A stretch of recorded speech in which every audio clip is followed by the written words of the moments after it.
Canines are our passion. They are our addiction.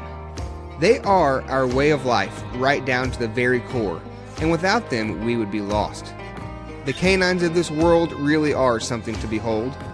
They assist us at work. They accompany us at home. And they perform for us in the field. No matter where we go, they are by our side. Canines really are a ride or die, and for that, we are grateful. This podcast will showcase working canines of various breeds and disciplines as we search for those canines and their handlers who are always striving to be the best at what they do. Those who are always grinding. Those who are always pushing the limits. Those who are always dogging. Join us on our adventures as it is sure to be a wild ride. I'm your host, Bryce Matthews. And I'm your co-host, Stephen Basham. And this is Semper Doggin'.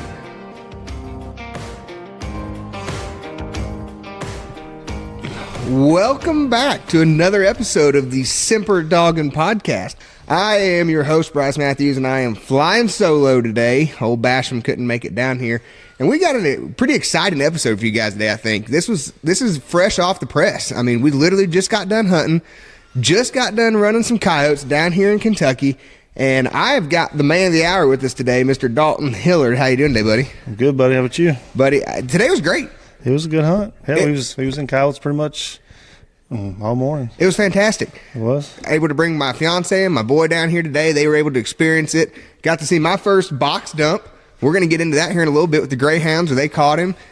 It was a good day. It was, yeah. We was in action pretty much from start to finish. So, guys, Dalton had been posting on Facebook for a couple years some videos really that got me intrigued were of his decoy dogs with the coyotes. And I started watching what he had going there on social media.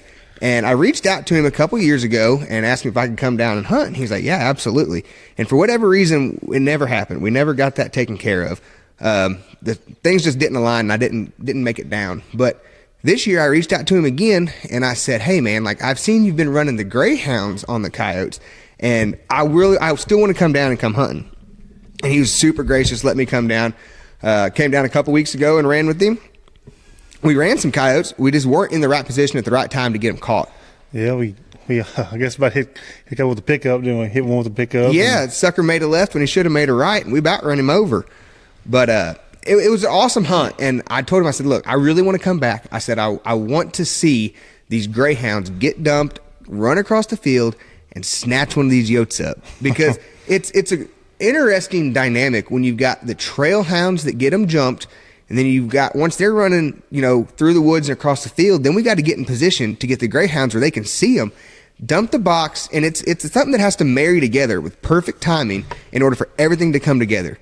And it's a work of art, really. It is, yeah. It's, I guess the greyhound deal for me was I run them decoy dogs, and I thought, man, I know this dog's fast enough to catch a coyote. I know he is, and I haul him just a regular dog box, and he had this coyote come out one time, and I pulled up there and hit my brakes and let him out, and he run that joker down. I thought, man, I can do this. I know I can do this here. Yeah. So you've been in the game for a while, but go back to the beginning. Tell us a little bit more about yourself. What got you started in the hounds? Because the transition to greyhounds is a pretty recent thing. So just go back to the backstory. Tell us what happened. Yeah. So my granddaddy was a fox hunter. Fox hunted years and years ago. And they kind of got out of that and started coon hunting, and they did that thing. And I did the coon hunting thing for a little while, but I worked night shift, and the coon hunt thing just wasn't my thing. So I thought I bought some dogs from some good boys up in, I guess it'd be up around where you're from, up around Kokomo. And I did it by myself I just hunted by myself for, I don't know, a year or 2 years. And I knew there were some guys down around here that did it, and kind of met up with my buddy Blake Fraley, and he's like, hey, just come with us sometime. So I started going with them, and heck, it went with them probably 2 or 3 times, and I was like, man, I got to have a dog in the race. I can't just go ride. I got to have my own. I know how that goes. So, I mean, I get on the internet, you know how it is, Facebook, and start calling these guys. I'm like, hey, I'm looking for some dogs. And I went and bought some dogs from a guy, and they were pot liquor. They weren't worth 15 cents. And so I don't know, kind of got to searching around for some different dogs and run into a guy named Brent Springer. He's up from Salina, Ohio, where he lives at, and I bought a pretty good male from him, and actually a really, really nice dog, and just started buying and bought some puppies and started raising them, and here we are today, you know. Yeah, so let's go back to the decoy dogs, though, because that's what first intrigued me. Yeah. When did you start running them? And for those who haven't heard, give the listeners an insight of what that is and what that entails. How does that work? So the decoy dog deal I was back in, I guess, 2015. I bought some cur dogs. I saw the guy that got me interested in it was a guy named Stacy Warner. And Stacy Warner is a big paw dogging. You can look him up on Facebook or whatever. And kind of got to talking with Stacy, and I mean, I had bought a few cur dogs. A couple of them didn't work out. One of them was a pretty nice dog. And Stacy's like, why don't you just come down and hunt with me? I'll show you what it's about. So me and Courtney loaded up one day, and we drove down to Texarkana and went and hunted with Stacy. And he showed us what it was about. And from there on, I mean, I was hooked with, calling coyotes. I mean, that's all I did back then was just call coyotes. I didn't run with no dogs. And then, I got into the decoy dog deal and had a dog named Hank. He was my very first decoy, real legit decoy dog. And I run him for, I don't know, 2 or 3 years. And I wanted something more. The cur dog was fine. Cur dog would go out there, bring it back. And I was like, Yeah, so explain how that works. Break it down. So you're going out there and you're making a stand, basically. You're still hunting. So you're calling a cow. So you're pretty much starting. It'd be, I don't know, right after turkey season here. So it'll be towards the end of April, and hunt all the way until September. I mean, where the coyote he's dominant. They're protecting their territory. They got puppies. They got little ones, and that's the key. Is the closer to the den you get, more aggressive you're going to be. That's the name of the game in the decoy dog world. So I did that a little bit, and I don't know, man, it's still to this day I love it. It's okay. So you're getting out there. You're using an e-collar. Yep. Okay, you're using e-collar. Garmin. Using a Garmin. Okay, and you're bringing the coyote out away from the den. Right. Is what you're trying to do. That's the name of the game. Mm-hmm. Bring them out into the field. Now, once you've got them out in the field, that's when you send your quote-unquote decoy dog, right? Right. I'll sick them on them, sick them out there, and they'll go out to the coyote, bring him back to me, and it's just a game of chase. It's back and forth, back and forth. So the coyote is protecting its den, thinking that the decoy dog is there to harm its puppies, right. Invade its space, and they're just protecting what is theirs. Right. And that decoy dog will go out and come back and slowly bring that coyote closer to you. Right. Absolutely. And then what? Ain't nothing like a coyote, 5, 10, 3, 4 yards from you, screaming in your face, mad. He wants you out of there. That's what he wants. They're there to protect what's theirs, Is it the male that's protecting the den, or is it the female? No, it'll be anything. It'll be the mama. It'll be the male. It'll be the helper females or helper males that are around. So, see, I don't know anything about that. So dynamic. the way the coyote will be, you'll have your one dominant male. You'll have your one dominant male that does the breeding, and then you'll have your female that carries the pups, and then you'll have, I don't know, it could be 1, 2, 3, 4 helpers that live within that family group of coyotes. I did not know that. Absolutely. Okay, so what are the helpers doing? Like, are they just protecting the area? Yeah, they'll help. I guess they say they help. Raise the young, watch the area or whatever. Do you know, like off the top of your head, how old the coyote has to be before they transition into that dominant area, or is it a deal where it's like a dominant coyote has a domain and he is king of kings until something happens to him? Yeah, I don't really know. I know a little bit about coyotes, but when it gets down to that, there's a lot of knowledge out there about coyotes, the way they act. What I know, I'm just barely scratching the surface. Right. So. But it's still more than what I know. Right. And what I would assume a lot of the listeners know. Right. They're super. I always tell everybody, to hunt a coyote, you got to respect a coyote, because they're survivalists. They're going to live. They're opportunists, and they can live. They can live off eating ants out there. They're going to survive. Right. That's just the way they are. So one thing that's kind of impressed me is like how smart these things are. Very. And I've went and ran with a few buddies up in northern Indiana for the last couple of years, and I haven't got to get real serious about it. Just go cherry pick here and there, and listening to them talk, and then coming down here. Almost a whole state away, right. And listening to you, it's like it's the same song and dance. It's just a little bit different territory. Right. Yeah, a lot of guys shoot the coyotes. They'll run them and shoot them. We don't do that here. We strictly run the catch. Everything we do, either versus our hounds catching them, or if I'm catching with the greyhounds, because I'm the only guy down here that. Well, I'm the only guy down here that has greyhounds, that catches them like that, But So to me, that is the most pure form of fair chase. I agree. I mean, there's a lot of uneducated people about running coyotes with dogs. I mean, they think they consider it quote unquote dog fighting, and it's not that. I mean, people were hunting coyotes with dogs before me and you was even a twinkle in their eye. I mean, it's quick. It's a quick kill. I mean, if they catch them, they kill them. That's it. It's over with. Right. I mean, you take a guy shooting them, they shoot one, blow his leg off. Well, I'll catch that coyote eventually. With a dog. Right. I mean, we caught one last year. I mean, a trapper, coyote got out of a trap, he could shoot his foot off. I mean, it's just right. However you want to look at it. Everybody has their own opinion about it. That's just part of it. Yeah, and so you guys have heard Chris talk about on the Hounds and XP before podcast that bear hunting is a very, very extreme form of fair chase, and lion hunting, anything with the hound, because that animal that you're pursuing has all of their senses keened up. Right. They are on top of their game. They are in their own territory, on their home turf. They're able to use all of their senses to try and outvade those that are pursuing them. Right.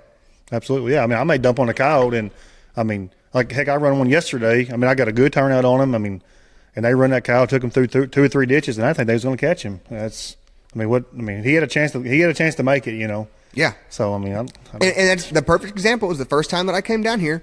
We run, I think, 3 coyotes, right, and we didn't catch none of them. Right. Those coyotes live to see another day. Yeah, I mean, some of them coyotes got a set of running gears on them. They can flat move some ground. I'm telling you, they got a set of Nikes on them, and they are laced up. They are. They can. That one of the day we caught he was a running son of a gun. He was, and so that's super. It's just super intriguing to me, the whole dynamic, and especially using the scent hounds and the sight hounds married together for one common goal. Right. So walk us through a typical morning of a hunt. Like, for those who don't know, guys, I mean, they might not know anything about it. Like, walk us through what your day looks like when you're going out coyote hunting, because it's a process. The Semper Doggin Podcast is proudly presented to you by Froggy Bottom Outdoors. Froggy Bottom Outdoors is the newest outdoor and hunting supply, habitat management, and livestock feed provider in the Midwest. With a wide variety of products, a unique business model, and a dedicated team of individuals who are eager to provide their customers with an unparalleled shopping experience, you will not have to search any further than Froggy Bottom Outdoors. With brands such as Garmin, Yoder Nylon, Banks Hunting Blinds, Razor Hunting Gear, Purina Mills, Kalmbach Feeds, Anuksha, Real World Products, and many more, Froggy Bottom Outdoors has you covered from the farm to the woods. Visit FroggyBottomOutdoors.com today and follow them on Facebook to see how they can help you. Not finding what you're looking for online? No problem. Feel free to give the store a call at 765-330-2098. The team at Froggy Bottom Outdoors is excited to get to know you and would be glad to answer any questions you may have.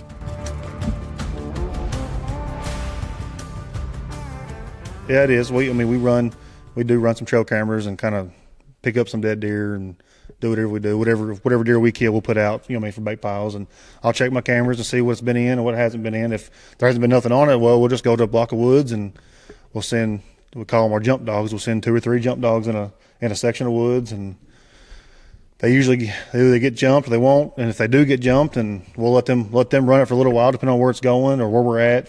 If I need to catch it quick, I'll try to catch it quick with the greyhounds. If not, then we'll run it through the hills or through the flats or whatever, And so we'll do that with the jump dogs. And once we get the jump dogs, get them jumped, and if he's in a spot where we can get some more hounds, we'll pack them. We'll put some more dogs in there and get them packed, and we'll have 10, 15 dogs or however many on them running the coyote. And that's basically what it is. And then if I get him out in the open field and he's coming to open field or a road or something, I'll try to get in position to dump my greyhounds on him. So with the jump dogs, what are you looking for in them as far as age of track? And you and I had this conversation in the truck today. I was like, okay, is a 5-hour-old track too old? Like, what are you expecting of them in this sport? Man, I really don't. It's hard for me to say. I really don't. I don't know, because I really don't. I don't know the answer to that, because my dogs they can rig a coyote off the back of my truck. I know they can do it. Now I don't really down to really don't know how old the track is that they're smelling. You know what I mean? 'Cause Right. I don't. Most time when they jump them, I mean, they're in the woods. They're not Right. like I'm never. So you're free casting these hounds. I'm free casting these hounds You're across not, the you're big not field. going out looking for a lot of tracks. Nope. You're free casting We're the not. hounds. Yeah, we're not driving roads, cutting tracks on roads. We don't. A lot of guys up north.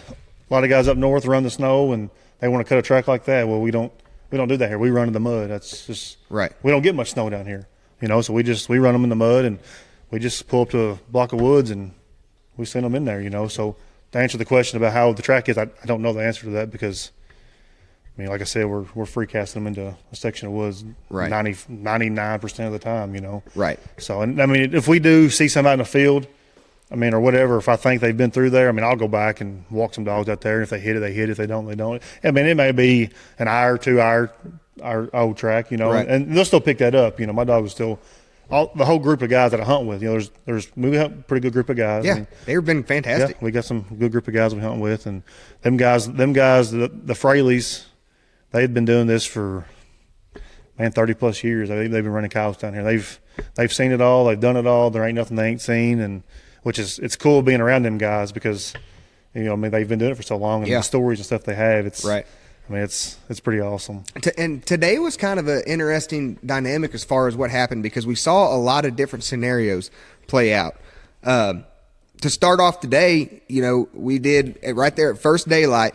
We went out driving around looking at the roads, and I just got done telling you. I said, "Watch out now!" I said, "This boy in the back seat." I said, "He got eagle eyes on him." He does, yeah. I said, "That sucker gonna see something here in a minute." Yeah. And it wasn't 5 minutes later, and Right. Colton's like, "Hey, coyote!" And there it was, kind of standing in the edge of a field. Right. So we saw that coyote. We're pulling around to kind of get in position to get the trail hounds on him. And in the process of that, we actually saw another coyote running Right. across the field, which is in a more accessible area. Right. Yeah, we could drive right to where he come across the road. So Right. So obviously that's the track I'm going to take. right. So we drive up there. We get our trail hounds out. We put them on the track. Bam. Right. They're gone. Yeah, they run them. We say probably 4 or 5 miles. 4 or 5 miles. Yeah. Okay, and then another interesting thing that I didn't realize the coyote would do as quickly as it did was it swam a river. So yeah, oh yeah, you put 4, 5, 6 dogs behind one, and he gets a chance to swim a river. He's gone. He's going across. You just take one dog, 2 dogs is barely just bumping them around. Them dogs just gonna follow him around. The coyote ain't gonna get no hurt. He don't care. But you get to putting some pressure on him, and for us, as flat as it is down here where we hunt at, you get to driving them trucks up and down the road. Them coyotes get scared. You scare a coyote one time, he's getting out of the country. We go up there and hunt around my farm.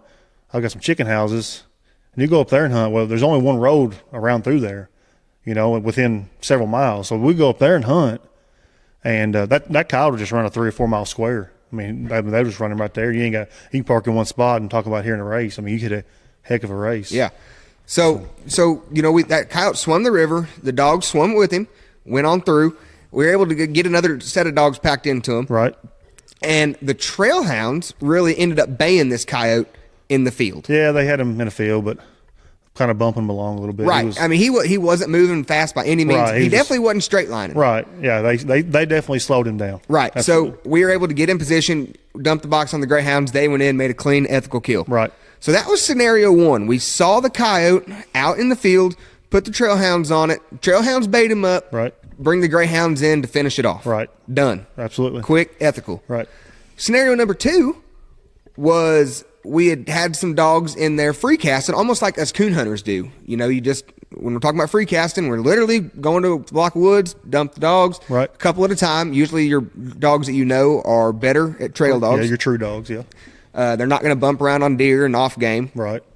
And they got one jumped, got it moving, and we were able to drive around, and a couple different guys got some dogs packed in, I think. Right, yeah, Blake and I think Chris and Barry had some dogs in there. Yep. And so this is where that most action-packed coyote of the day came in at. Is Blake's dogs, shout out to him. Those suckers were on his tail and they were moving. Absolutely, yeah. That white dog he's got's a pretty nice dog, yeah. Yeah. That sucker was moving across this field. And we were able to get right in perfect position, fly down this dirt road into the field a little bit, which we had full permission to be hunting on. Y'all don't be burning us at the stake over this. Oh, yeah, they will, yeah. So we're flying down here. We got to get parallel to this coyote. And these trail hounds, guys, They are not far behind him. I'm going to say 30 yards 30 maybe. yards maybe, yeah. They're dogging him.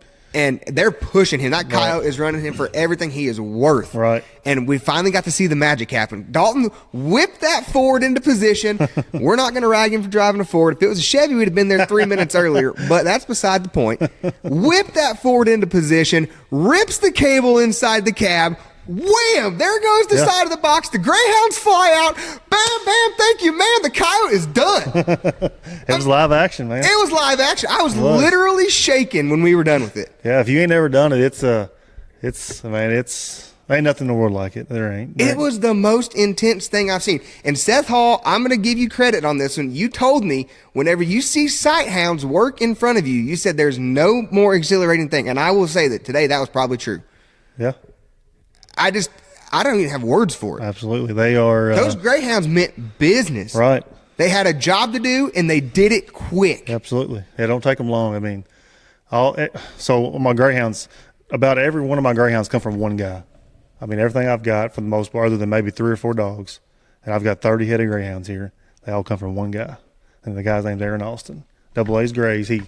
Out there where he lives at, them dogs they got to be tough son of a guns to make it out there. I mean, they're tough. They're tough dogs. Aaron has got some of the nicest greyhounds around. And the thing about Aaron is if he's got something nice, he'll sell you something nice because he wants you to have nice stuff. He ain't going to bum you on a dog or screw you over on a dog. I mean, it's going to be, you're going to buy the top of the line of his stuff he's got, you're going to buy. That's what you're going to get. Right. And he's going to raise another one, and it's going to be the exact same thing. So, I mean, Aaron and his dad and his wife, they've got the greyhound world figured out. They know what works. They know what's not going to work, and that's just the bottom line to it. I mean, they've been doing it for so long, they know. Yeah. So go through here just a quick second before we get back into the third scenario of the day. Go back here, and I know I just got a little animated telling that story, guys, but I can't even explain to you how exciting it was. Yeah, you'll have to post a video, show them. I will. I'm going to post a video. Y'all be sure to go to the Semper Doggin podcast page. Check out the reel. It's going to be right there. You can see this whole dump unfold right in front of you. Yeah. But explain the setup to the listeners on how this works, because I was confused at first on how the box dumps open. Like, just run through the setup of your truck. Yeah, so my truck's it's a 2012 F-150. It's a crew cab truck. So what I did, I got a flatbed on it, and I run a, they call it a half jump box, where the back hole is not a full hole, it's just a half jump. So you just put 2 dogs back there. So I run 4 greyhounds on each side. That's what I run, and then so there's several different ways you can do it. Some guys do electric actuators and run electric in the truck with switches, and some guys run air latches. Some guys, and I prefer the cables. Cables are, I mean, when you pull it, it's there. You know what I mean? Tried and true system. It's there. The only downside to it is if you care, you got to drill holes through your cab of your truck, which don't bother me now. I just drill through the third brake light and take it right through there into the headliner. I mean, you can buy a new headliner for dirt cheap, you know. Yeah. So that's my setup. I mean, I've had air latches on a 2020 F-250, and it's just too slow. I mean, I couldn't tell you how many times I got outran waiting on them things to open. I mean, there's nothing fast about it. If you want to do something like that, you don't want to drill holes. Air is the fastest way to do it. Just, do air latches. Yeah. So these cables, guys, the way he's talking about here, he runs them through the third brake light. They're coming through this little piece of conduit, and there's 2 literal cables hanging from the ceiling, the roof of the truck. Right. One on the driver's side, one on the passenger side, and they're mounted to a bracket where your rear view mirror would go. Yep. And if that coyote is on the passenger side, he's going to reach up and he's going to yank the cable on the passenger side, and that's the door that opens. Yep. If they're on the driver's side, same thing. So it's a very simple concept, but it's something to me that I was just new to. Yeah. I'd never seen it done before. Yeah, shout out to my buddy Daniel Petty. He rigged my truck out for me. He's the best guy in the business for doing that. It's great. It is. Daniel, all that stuff he fabbed up, the brake lines, all the brackets. He made all that stuff himself from scratch. Daniel does great work. Yeah. So we got that coyote caught with the greyhounds. We got to do a box dump, catch them. Exhilarating. Yeah. I can't emphasize that enough. Man, it was amazing. It is. It's pretty awesome. And it's crazy coming here and hunting, where my dogs, whenever I dump my dogs, I mean, they're full stride. You know what I mean? They ain't no fences, no nothing to worry about. They're gone. Where I go out there and hunt with Aaron, well, them dogs take 2 steps and they gotta jump underneath the barbed wire fence, and it's crazy numbers they catch doing as rough as the country is out there. You know what I mean? It's pretty awesome. Ain't nothing like. A lot of guys don't like the greyhounds, but I mean, you can't knock it till you try it. Man, to me, I if I didn't have to have the trail hounds, I probably wouldn't have as many as I got. Right. I'd probably, because I really, really, really enjoy the sight hounds. Just it's fast paced. There's always action. You're always moving, and that's just what I like. That's right. That's why I don't still hunt, I guess. Yeah. So that was the first two scenarios of the day. The third one today, kind of like the second one, free casting some dogs. They had one run, but the dogs were way behind. Right. And when I say way behind, guys, I mean I physically saw the coyote lope across the field, not moving fast at all. Right. Kind of loped into a patch of woods, so we knew where he went. The dogs were several minutes behind him. Yeah, absolutely. Yeah, they was kind of got pushed behind there a little bit. Yeah. And the coyote, for a minute, I mean, we didn't know where he went. Yeah, he just held up in a patch of woods there, and there wasn't no pressure on him. So. And this wasn't a big patch of woods. No, it wasn't. No, it was a little bitty small patch, but it don't take much for them to find some cover, just sit down in. And I think a lot of it today was, we had 4 trucks sitting on the other side waiting for him to come across. Right. Because 90% of the time, that joker comes right across some ditches there and across some roads, and they go to the hills where, it's tough hunting them hills. Yeah. And so that coyote kind of just held up right there in that little thicket of woods, and the dogs come in, and it kind of got messed up there for a while. We weren't sure what was going on. Like, are they lost? Are they trying to figure it out? Like, what's happening here? I think they bait him up a couple of times, and it was over at hill there. We couldn't hear them. So, but we never could figure it out. No, right. We never got eyes on them to see what happened. Right. And next thing you know, we go in there. We start walking in because we thought we had them bait up, and the dogs just kind of blow out the back of the woods. They broke, yeah. And we're like, well, we didn't see the coyote, but here go the dogs. Yep. So not sure what happened. And we got a couple more dogs in there to help him out. And they got him lined out, go through the country. And this is a prime example of the coyote being in his own territory, right, on his home turf, knowing where he's going. And know exactly where they're going. That sucker made him run through the hills, through the thickets, across a couple fields, and he made a beeline for what I would call a den. A den, well, yeah, somewhere for him to get. Yep. And he was in a huge hole in the side of a ditch bank, and we ended up not being able to harvest that coyote. He made it home. Yeah, we left him. Yeah, he's still home. Yeah, so we ended up pulling, I think, 4 dogs kind of out of the hole. They had him bait up there. And you could hear the coyote in there snarling. Oh, yeah, they'll growl at you. Yeah. He was getting mad. So it was a confirmed catch. Right. We just did not harvest the coyote. Absolutely. And he lives to run another day. Yep. If I were him, I'd drink a Gatorade, replenish my electrolytes, because he had his work cut out. I'm sure while we was up there putting dogs up, I'm sure he'd come on back out and moseyed on down the way. Yeah, gave us the peace sign. And yeah. I'm out of here. Yeah, so that was the 3 different scenarios in which we run coyotes today, and we did catch a 4th one, kind of fell in the same line as number 3 there that I just explained. But it was an eventful day with all the different scenarios playing out. Yeah, we caught 2 with the hounds and 2 with the greyhounds. Yep. So it was just super, super neat to see that today. I've got some questions on the greyhound side of things. Yeah.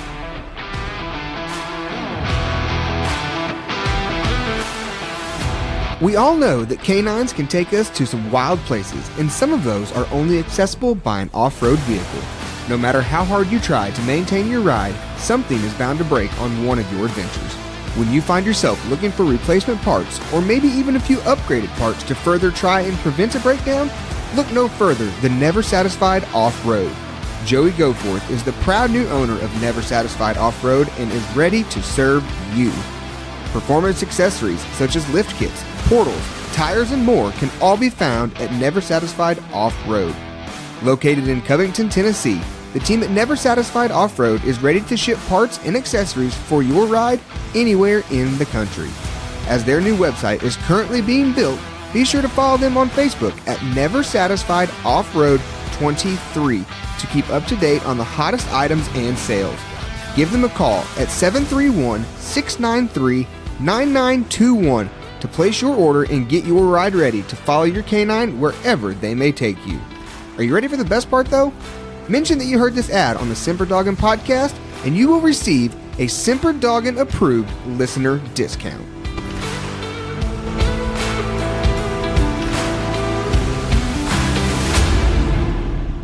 Okay, so me primarily coming from the coonhound world, I think I can expect, 8 to 9 solid years out of a dog, right, of performance. Right. These greyhounds, what is the longevity of their career? Like, explain to me how long you think you can use them. I don't know. I mean, I guess Tiny, my tiny dog.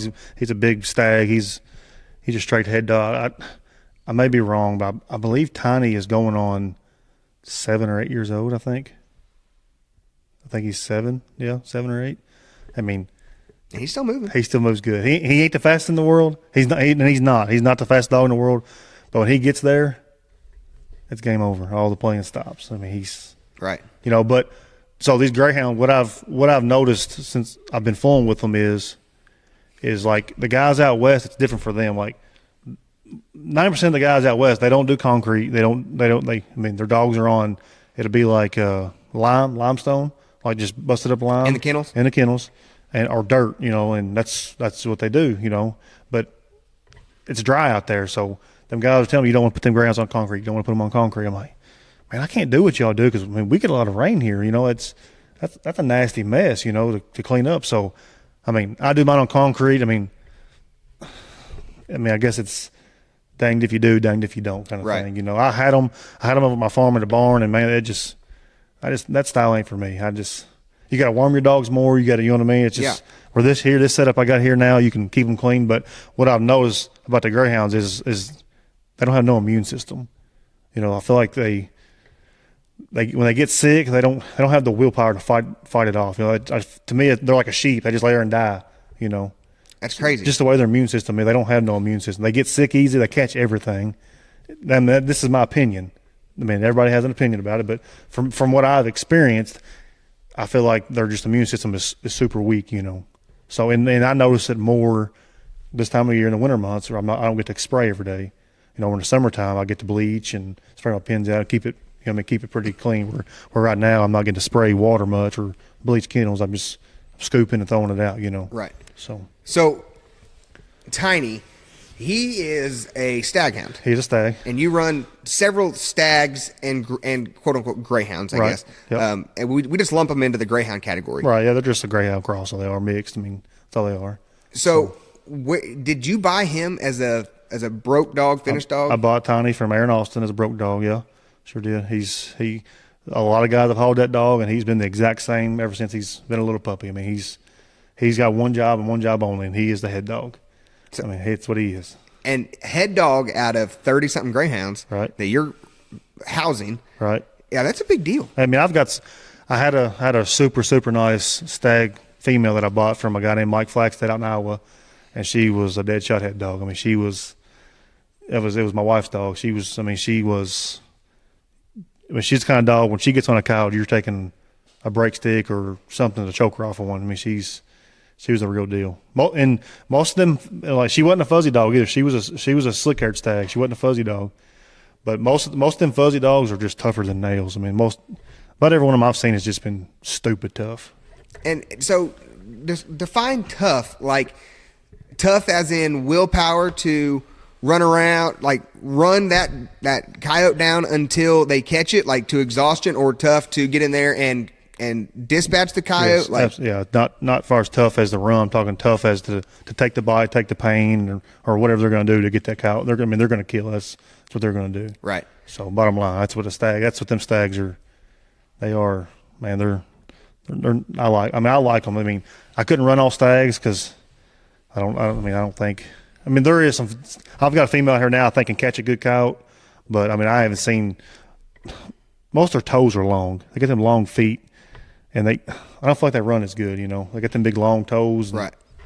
But it's prep. I mean, when I look at a dog, that's what I look at. The first thing I look at them when I look at them greyhounds is them feet, and that's what Aaron his dad taught me. So when you look at them greyhounds, first thing you look at is them feet. If they got cat feet, they're good footed. If they get them long toes, it's a 50-50 shot. You might get one that can run, and more than likely it's not going to run very good. Most of the time it's going to be a slower dog. Right. So, like when we look at your box, the couple times I've been hunting, on each side you've got a mixture of some slick-haired greyhounds and a couple stag hounds. Right. Do you like running that mixture of slicks versus what you call fuzzies? Yeah, I mean I do. I like doing that. I mean, I feel like my stags are my tougher dogs, Right. My opinion. So that's kind of why I do that. I mean, don't really want my catch dogs to get eat on too much, but I got one out here that can she's so fast. She's faster than everything else I got, and she kind of got chewed. She kind of got chewed on a little bit yesterday, just because she ran off and left everything else.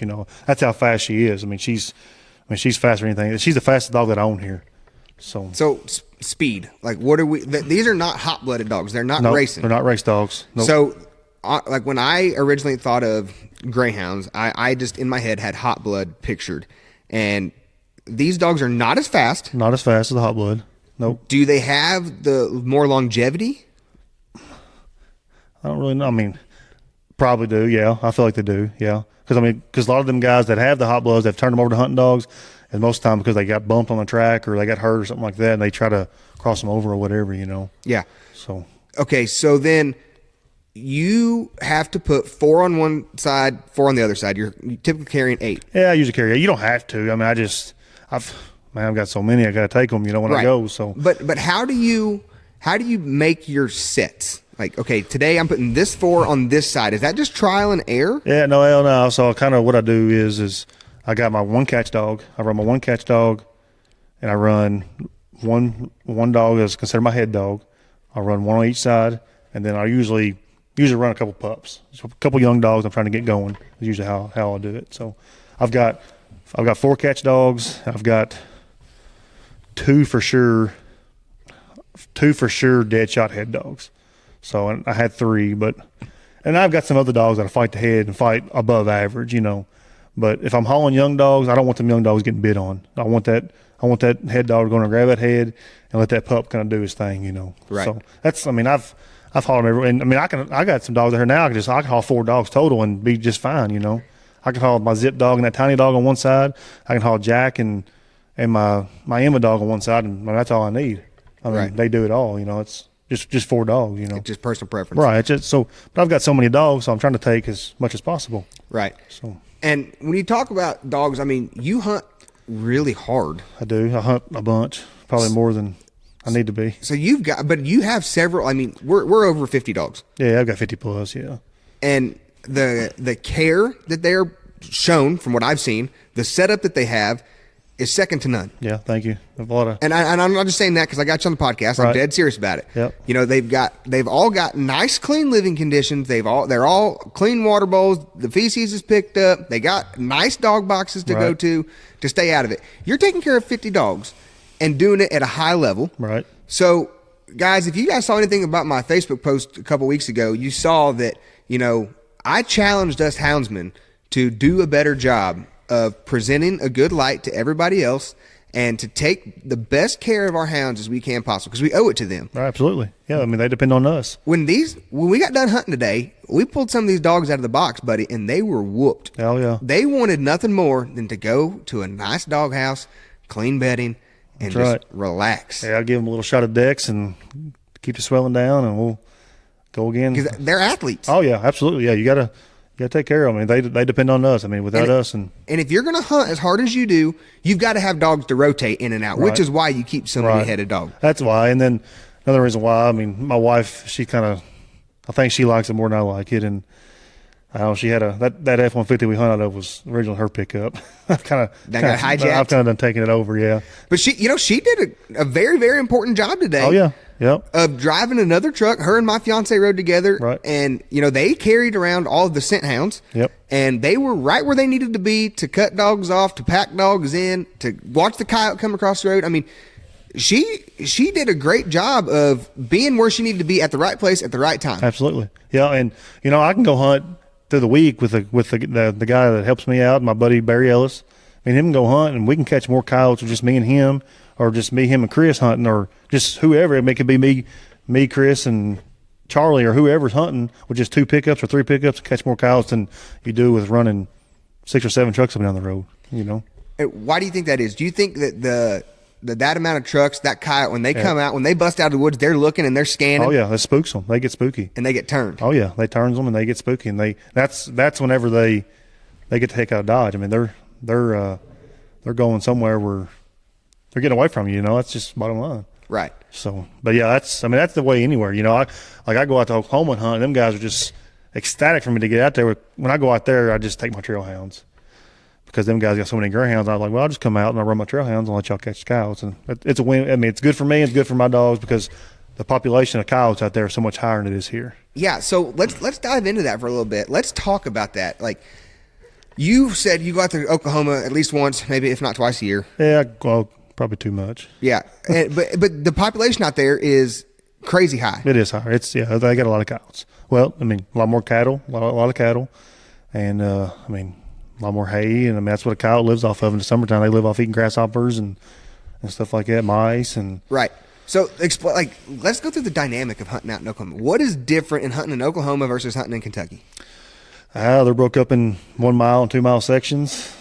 There's a fence every stinking corner you turn. I'm talking 6 strands of barbed wire you climb like monkey bars. I mean, I don't know how them guys get their fences so tight out there, but I mean, I'm 300 pounds. I climb like you would a chain link fence.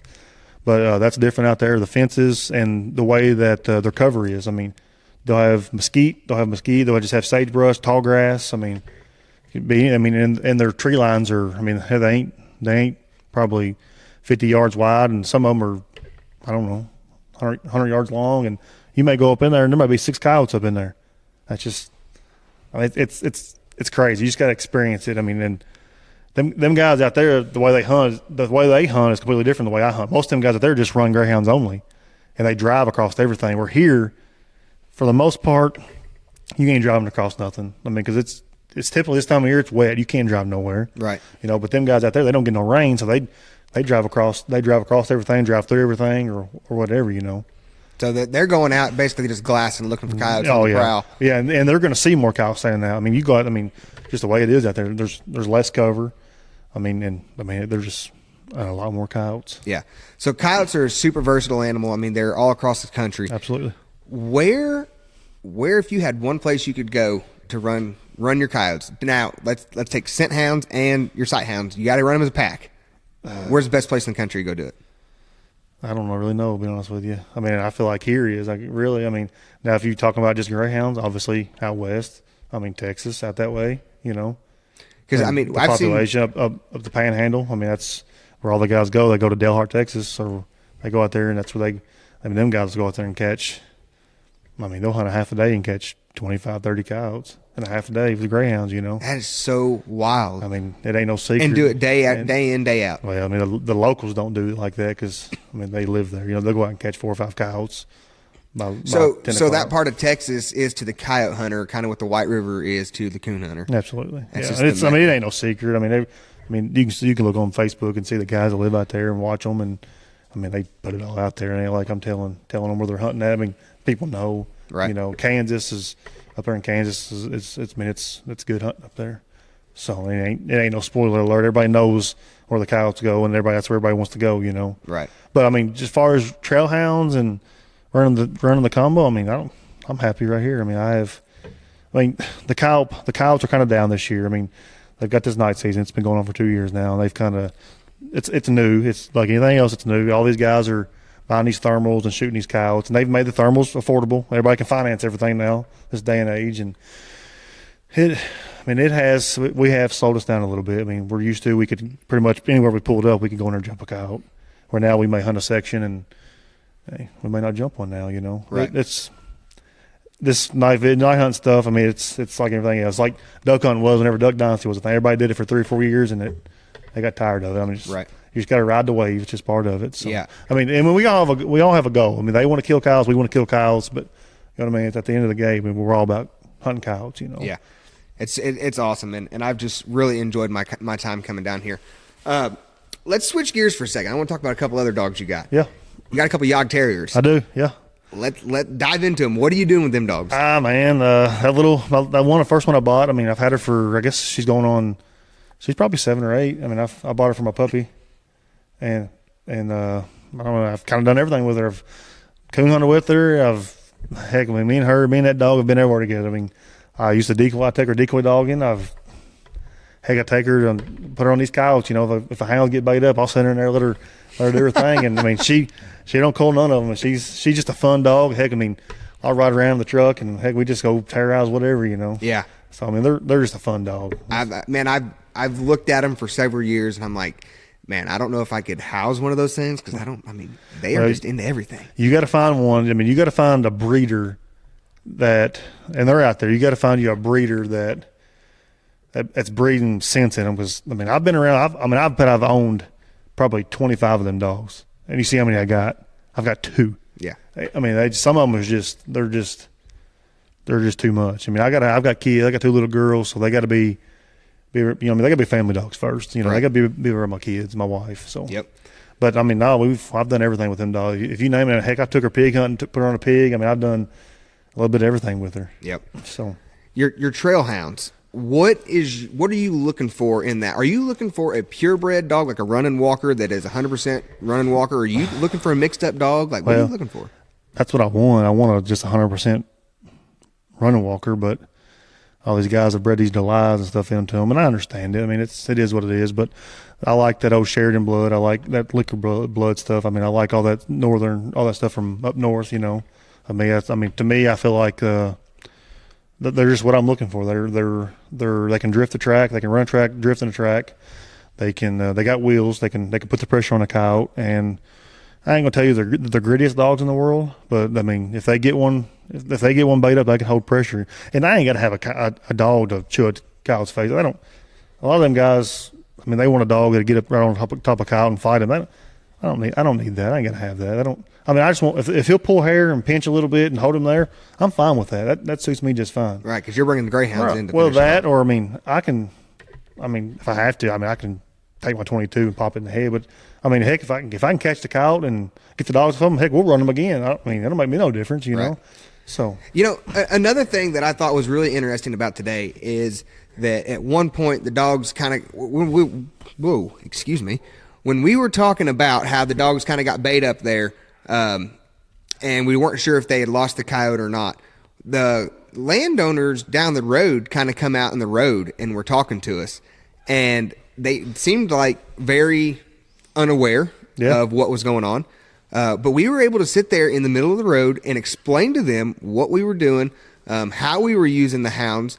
We had a couple of harvested coyotes with us in the truck. Yeah. And they were super intrigued about it. They were, yeah. They did not give us any grief over it. No, I mean, for the most part, down in this area, we pretty much try to get along with everybody. I mean, you have a few sore heads everywhere you go. That's just part of, how it is. I mean, it's with everything. But yeah, they didn't know what we was doing. They was like, "Oh, did you shoot it?" And we're like, "No, the dog's caught it." And they was like, "Oh, these are the workers." It was pretty cool interaction. It was a cool interaction. It was a good chance for us to showcase us as houndsmen being able to interact with those who aren't aware of what we're doing and to tell our side of the story. Right. Because you guys have heard Chris say it 100 times. If we don't tell our side of the story, somebody's going to tell it for us. Right. And we got a chance to do it ourselves today. Right. Oh yeah, they said, "Oh yeah, we see them here, see them there," and they was just telling us where they see them. And I was like, "Sweet." Yeah, they were giving us pointers for where these coyotes were when they were going to work. And the next time they see a dog box pulled off on the side of the road and they got a couple greyhounds sticking outside of it, or they see a guy, with a bunch of trail hounds in it, it's going to be a positive thought for them. Like, oh, these guys are out here, taking care of the coyote population. Because the one gentleman, he even mentioned, he's like, I've been trying to raise some laying hens, but daggone coyotes get a hold of them every time. Yeah. So he was tickled pink, that we'd had a successful day. Absolutely, yeah. And that, to me, it was super cool to be able to harvest the coyotes, watch good dog work, have positive interaction, and share our side of the story with those who weren't aware. All in all, it was just a good day. Yeah, I mean, a lot of people don't understand the coyote hunting, and that's fine. I mean, that's just part of it, Yep.